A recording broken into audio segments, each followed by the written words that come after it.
전설적인 투자가의 투자 기법을 통해서 투자 전략을 살펴볼 수 있는 그 시간입니다. 황윤석 전문가와 함께하겠습니다. 전문가님 안녕하세요. 네, 안녕하십니까. 네, 자, 오늘도 제시 리버모어의 투자 이야기 들려주시죠. 네, 오늘 시장이 많이 급락을 하고 있습니다. 그래서 그동안 제가 추세 매매 아버지라는 점을 여러 차례 강조를 해드렸어요. 그러니까 추세 매매라는 게 뭐냐면 시장의 추세에 따라서 어긋나는 매매를 하면 안 된다라는 거죠. 제가 계속해서 지금 2016년 장은 대세 하락장이다라는 걸 강조를 해드렸어요. 근데 어제 유가가 뭐 32불 정도까지 급반등이 나오면서 대부분의 뭐 애널리스트들이 이제 저점을 찍었다라고 얘기했지만 저는 일관되게 계속 줄기차게 대세 하락장이다. 일시적인 반등에 흥분하면 안 된다라는 점을 강조를 해드렸습니다. 그러니까 어제 유가가 급등했던 이유는 혹한에 따른 그 미국 내에 그 난방유 재고가 감소했다라는 것 때문에 급등을 했었거든요. 근데 이 혹한이라는 게 계속해서 이어지지 않는다는 점을 아셔야 될 거고, 우리도 지금 혹한이 이제 다소 뭐 풀린다 이런 얘기도 나오고 있고요. 그래 일시적으로 뭐 난방유 재고가 감소했다라는 거는 단발성 재료라고 보셔야 되는 거고요. 그 다음에 유가가 과연 32불 올라간 다음에 계속해서 올라갈 수 있을까라는 점을 확실하게 검증을 받으셔야 되는 상황이죠. 그래서 시장이 다시 급락하는 거는 단기적인 반등이 과도하게 나왔기 때문에 다시 추가적인 하락이 나온다는 거고요. 제가 1차적으로 뭐 코스피는 1900선이 1차 저항선이다. 그다음에 2차 저항선은 그 또 코스피 같은 경우는 1950선이다라는 점을 강조를 해드렸고요. 코스닥 같은 경우는 지금 680선이 1차 저항선이다. 그다음에 695 직전 고점이 2차 저항선이다라는 점을 강조를 해드렸어요. 그래서 시장은 대세 하락장이다. 2016년도는 그러니까 우리가 갖고 있는 자산의 디레버리지가 진행이 되고 있다는 거죠. 그게 무슨 얘기냐면 전체적으로 자산의 하락, 그 다음에 자산 가치의 하락인 박앤세일이 진행이 되고 있다라는 점을 여러 차례 강조를 드린 바 있었습니다. 그래서 지금 같은 장에서는 사실상 대부분의 투자자들이 망연자실하실 거라고 생각이 되는데요. 오늘 같은 장의 대응 전략은 어차피 지금 지수가 급락하면서 전체적으로 종목 쪽에 하락을 하고 투매가 나오는 장입니다. 외국인들이 37거래일째 순매도를 한다는 거는 이게 비단 우리나라뿐만 아니라 전 세계 증시에서 뭐 공통적으로 일어난다고 하더라도요. 이렇게 매수 주체가 없는 시장이 바닥을 찍고 돌아설 수 있다라고 생각하는 것은 제가 볼 때 무리라고 보여집니다. 그래서 이런 점들을 감안하셔서 오늘 2시 이후에 시장이 하락하는 장에서도 꿋꿋이 버텨내는 종목들, 그 다음에 저점을 찍고 반등을 하는 종목들을 눈여겨보셨다가 그런 종목들 쪽으로 단기 매매를 하시는 전략이 유효하다는 생각을 가지고 있습니다. 그 제시 리버모어의 주식 투자 원칙 그동안 아마 너무 많이 들으셔갖고 귀가 따가우실 텐데요. 선도주 우선 매매 원칙입니다. 첫 번째는. 그리고 항상 전환점, 이렇게 매수 급소라든지 이 급소가 나올 그 급소점을 포착하라는 게 두 번째 얘기고요. 세 번째는 여러분이 갖고 있는 투자 원금은 나중에 손실을 만회할 수 있는 시드머니가 됩니다. 시드머니를 잃어버리시면 나중에 손실을 만회할 수 있는 방법이 없습니다. 그 다음에 성급하게 매수를 한꺼번에 들어가지 말라는 거죠. 나눠서 들어가라. 그 다음에 언제 어떻게 급등락이 나올 수 있을지 알 수 없는 장이다라는 점을 염두에 두셔야 될 것 같습니다. 자, 그래서 이런 불확실성 때문에 대부분의 투자자들이 제가 대세 하락장이라고 말씀드리니까 풋에다가 올인을 한다든지 아니면 코덱스 인버스에다가 전체 비중 100%를 실는다든지 이렇게 하시는 분들이 있어요. 근데 만약에 그랬다면 어제 같은 급등장에서는 손실을 보셨겠죠. 그래서 지금은 어느 한쪽에 풀배팅을 하기에는 굉장히 불확실한 장이다. 이런 점을 절대 잊지 말으셔야 될 것 같습니다. 그다음에 또 흑백 논리 있잖아요. 극단적인 논리는 여러분들이 절대 배제를 하셔야 됩니다. 유가가 상승하면 경기 민감주가 올라갈 것이다. 우리가 일반적으로 알고 있는 상식이죠. 그다음에 유가가 떨어지면 경기 방어주들이 올라갈 것이다라는 건데 지금 시장은 반드시 그렇지 않다는 거죠. 여기에 고민이 있는 겁니다. 과거와 같이 이분법적인 논리만 가지고서는 지금 장세에서는 수익을 내기 어렵다는 점을 제가 강조해 드리고 싶고요. 지금 시장에서 올라갈 때 그 올라가는 종목을 따라잡으면 한 발 늦어요.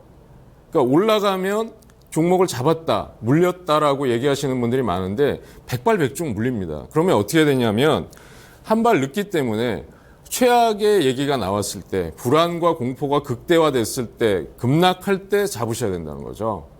그래서 한 발 앞서 매매를 하지 않으면 지금 같은 장에는 수익이 나기 어렵다라는 점을 말씀을 드립니다. 자, 제실 이범호는 항상 시장이 우선이다라고 했어요. 시장이 하락하는 장에서는 어떻게 될까요? 쉬는 게 원칙이죠.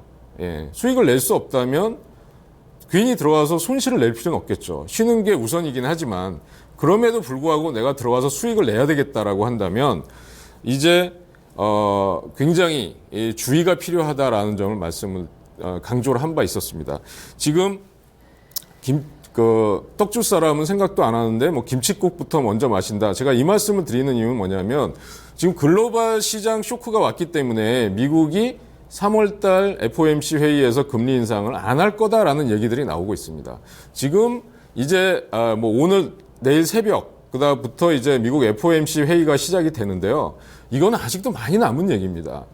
그러니까 투자자들이 망연자실한 투자자들을 위로할 수 있는 얘기는 될지 모르지만 냉정하게 판단해 보면 3월달 FOMC 회의에서 금리를 올릴지 안 올릴지는 아직 모릅니다. 시장을 좀 더 지켜봐야 되는 얘기고요. 이런 성급한 얘기에 여러분들이 박수를 치거나 흥분하시면 안 된다는 말씀을 드리고 싶고요. 급락 이후 급등이 언제든지 나올 수 있는 장이고요. 어제 급등한 다음에 오늘 급락하잖아요. 급등도 아니죠. 그러니까 장 초반에 급등이 나오면 계속 전강 후약으로 무너지고 있는 장입니다. 그 이유가 왜 그러냐면 시장에 매수 주체가 없기 때문이죠. 외국인들이 37거래를 연속 순매도로 하고 있는 시장에서 기관들이 버티기에는 한계가 있는 장이라고 보셔야 될 것 같습니다. 그러니까 유가와 환율, 그다음에 중국의 경착륙 위기, 그다음에 좀 전에 말씀드렸던 제가 수급적인 불안 요인 이런 것들이 아직 바닥을 찍었다라고 보기는 이르다는 판단이라는 거죠.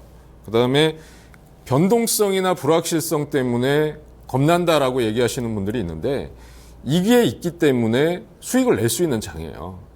예, 그런 점들을 잊지 마셔야 되는데 자, 하락장에서 지금 인버스에 대해서 배팅하시는 분들이 많아요. ETF 쪽에. 이거를 좀 제가 확대해서 한번 보여드릴 텐데요. 자, 보시면 8월 24일 날 기록했던 6,280원이 고점이었는데요. 쭉 그 다음부터 내려와서 보시면은 자, 그래서 보시면은 쭉 내려온 다음에 바닥을 찍고 나서 최근의 흐름은 강한 반등이 나오는 그런 흐름입니다.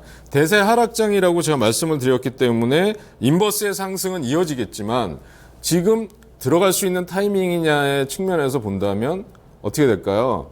눌림목 구간을 줬을 때 들어가야지 지금 추세적으로 급락한다 그래서 더 떨어질 것이다라고 막연한 예측을 하고 들어가면 안 되는 그런 장이라는 걸 제가 다시 한번 말씀드리고 싶습니다.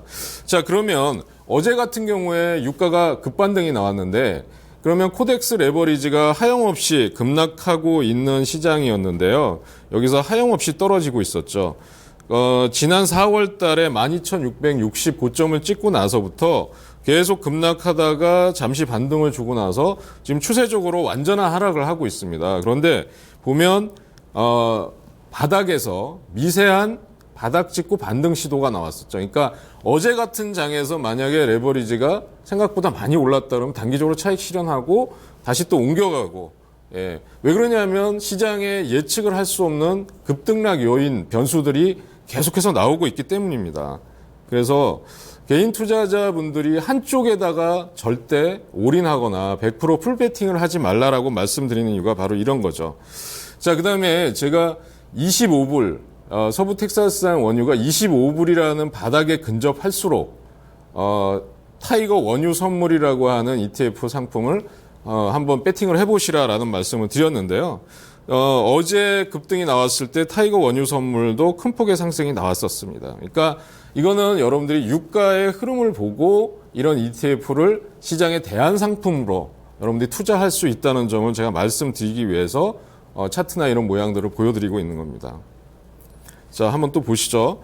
그 다음에 제가 그 첨단 방위산업 관련주들, 그러니까 뭐 IS나 이런 그 글로벌 테러 세력들이 계속해서 연말 연초에 뭐 유럽이나 미국 뭐 어디 등지에서든 전 세계 어디에서든 테러 위협의 공포가 계속 진행이 되고 있다.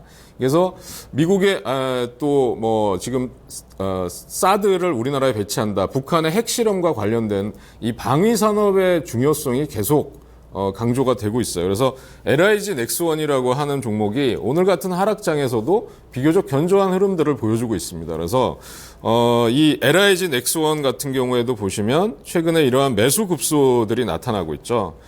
지금 신고가를 돌파하려고 하는 움직임들이 나타나고 있습니다. 그래서 이런 테마주들 쪽도 관심 있게 보실 필요가 있다고 말씀드리고 싶습니다. 그 다음에 4분기 실적 발표를 앞두고 있는데 시장은 지금 다들 4분기 실적이 좋지 않을 거다라고 예측을 하고 있는 것 같아요. 우리뿐만 아니라 미국을 포함한 글로벌 증시가 다 동일한 흐름입니다. 경기 침체가 장기화됐는데 기업들의 실적이 좋게 나올 리가 없겠죠. 그중에서도 우리가 주목해 봐야 될 거는 화장품의 경우는 우리는 특히 3분기에 메르스라는 특수 요인 때문에 특별 변수 때문에 화장품 실적이 하락하고 나서 4분기 이후에 사실 그 되돌림 반등 정도의 실적이 나올 걸로 예상이 되고 있습니다. 전반적으로. 오늘 같은 장에서도 보면 급락장에서 화장품 관련주들이 그나마 견조한 반등 흐름을 보여주거나 아니면 소폭 하락하면서 일단 잘 버텨주고 있어요. 그래서 이런 흐름들을 보면 역시 LG생활건강이나 아모레퍼시픽과 같은 이런 대형주들을 매수를 하지 않더라도 이런 흐름들을 보면서 중소형 화장품주들의 주가 흐름을 비교해 보신다면 시장의 흐름을 파악하는데 많은 도움이 된다는 말씀을 드리고 싶습니다. 최근에 보면 LG생활건강 같은 경우도 이런 포인트에서의 매수 급소들이 나타났거든요. 그래서 이렇게 보면 12월 20일 날인가요? 기록했던 고점 부근까지 신고가를 돌파하려고 하는 움직임이 지금 나타나고 있다 이렇게 보시면 될 것 같습니다.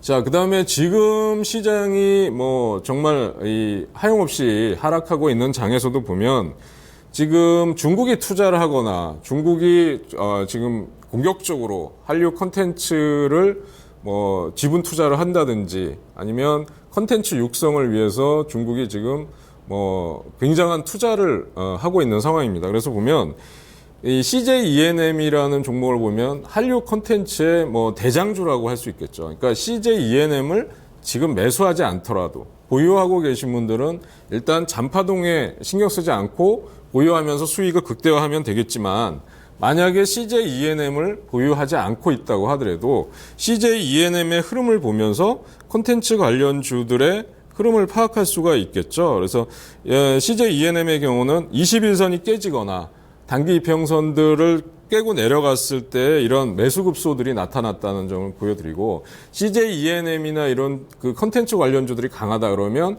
뭐 SM이나 또는 뭐 J 컨텐츠나 아니면 레드로버나 이런 종목들이 쇼박스 같은 종목도 오늘 같은 장에서는 참 비교적 굉장히 선방하고 있다 이렇게 보여지거든요.